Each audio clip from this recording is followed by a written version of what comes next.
दोन चमचे दूध गेलं तर झोप येते. 2 चमचे दूध प्याले झोप आली.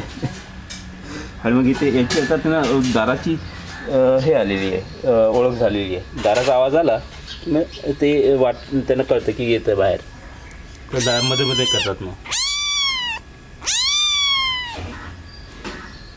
सारखं थोडं जेवण देणार आहे.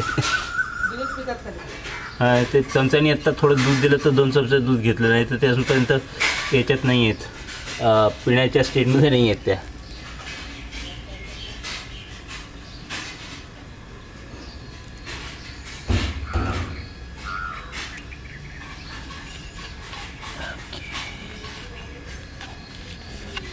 Okay.